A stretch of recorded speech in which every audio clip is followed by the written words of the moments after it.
그 후에 여호와께서 여호수아에게 말씀하셨습니다. 두려워하지 마라. 포기하지 마라. 너의 모든 군대를 이끌고 아이로 향하여라.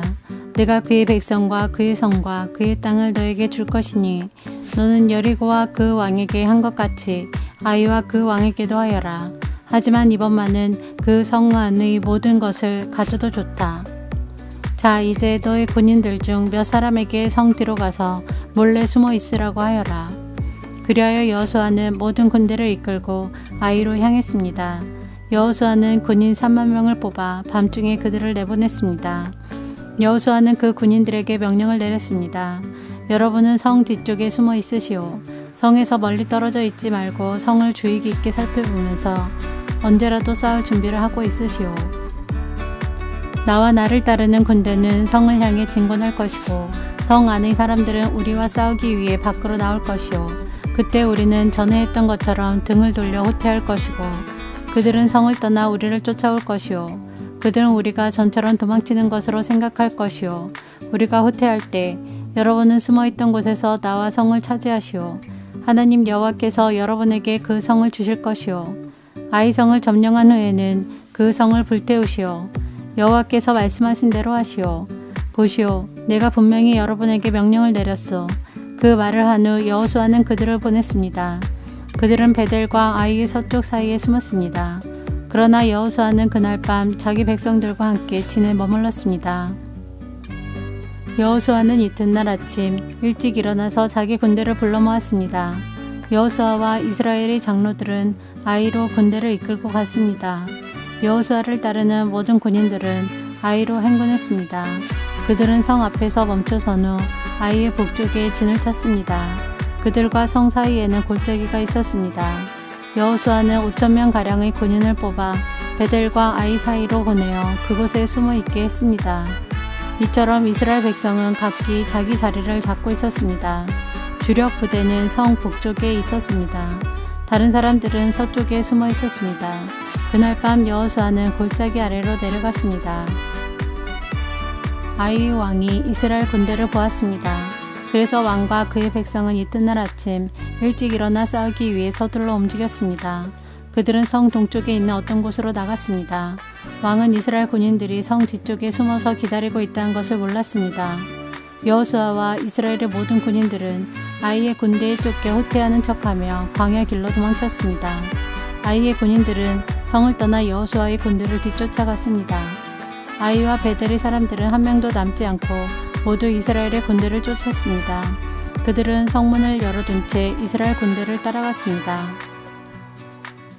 그때 여호와께서 여호수아에게 말씀하셨습니다. 내 창을 아이 쪽으로 치켜들어라.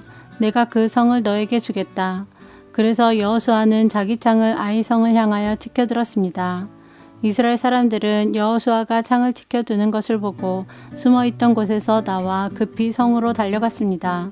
그들은 성으로 들어가 성을 점령하고 재빨리 성에 불을 질렀습니다. 아이 사람들이 뒤를 돌아보니 성에서 연기가 하늘로 치솟고 있었습니다. 아이 사람들은 이쪽으로도 저쪽으로도 도망칠 수 없게 되었습니다. 그때 광야로 도망치던 이스라엘 사람들이 뒤쫓던 아이 사람들을 향해 방향을 돌렸습니다. 여호수아와 그의 모든 사람들은 숨어있던 군대가 성을 점령한 것과 성에서 연기가 올라오고 있는 것을 보았습니다. 그들은 되돌아와서 아이 사람들을 공격했습니다. 숨어있던 사람들도 성에서 나와 같이 싸웠습니다. 아이 사람들은 이스라엘 군대에 포위되고 말았습니다. 이스라엘 사람들은 아이 사람이 한 명도 남지 않을 때까지 쳐 죽였습니다. 적군 중에 살아남은 사람은 아무도 없었고 다만 아이의 왕만이 살아남았습니다. 여호수아의 군대는 아이 왕을 여호수아에게 데리고 왔습니다. 이스라엘 군대는 광야 벌판에서 그들을 추격하던 아이 사람들을 다 죽였습니다.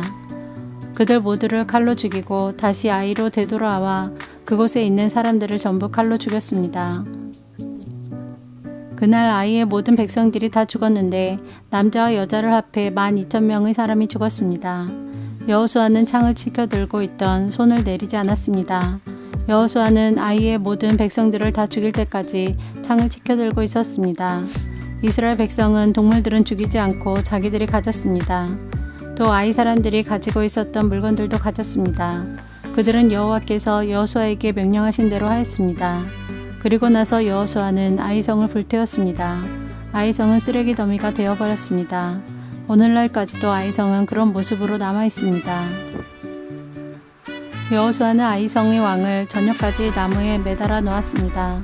해가 질 무렵 여호수아는 왕의 시체를 나무에서 끌어내려 성문 아래로 던지라고 말했습니다. 사람들은 그것을 성문 아래로 던진 후 돌로 시체를 덮었습니다.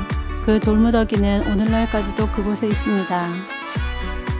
그 후에 여호수아는 이스라엘의 하나님 여호와를 위해 에발산에 제단을 쌓았습니다. 그것은 여호와의 종인 모세가 명령한 대로였습니다. 여호수아는 모세의 율법책에 설명되어 있는 것과 같이 제단을 쌓았습니다. 그 제단은 쇠 연장으로 다듬지 않은 자연석으로 만들어졌는데 이스라엘 사람들은 그 제단 위에서 여호와께 태워드리는 제사인 번제와 화목제를 드렸습니다. 그곳에서 여호수아는 이스라엘의 모든 백성들이 보는 앞에서 모세가 썼던 율법을 돌에 새겼습니다. 장로와 지도자와 재판관과 모든 이스라엘 사람들이 언약궤를 가운데 두고 섰습니다. 그들은 그 언약궤를 맨 레위 사람 제사장들 앞에 섰으며 이스라엘 사람들과 이방 사람들도 모두 그곳에 섰습니다. 백성 중 절반은 에발산 앞에 섰고 나머지 절반은 그리심 산 앞에 섰습니다. 그들은 전에 모세가 백성을 위해 복을 빌 때 그렇게 하라고 명령했던 대로 했습니다. 그 뒤에 여호수아는 율법책에 적혀 있는 대로 복과 저주의 말씀을 모두 읽었습니다. 이스라엘 사람들이 다 모였습니다. 여자들과 어린이들과 이스라엘 사람들과 함께 사는 이방 사람들도 그곳에 모였습니다. 여호수아는 모세가 준 명령을 빠짐없이 읽었습니다.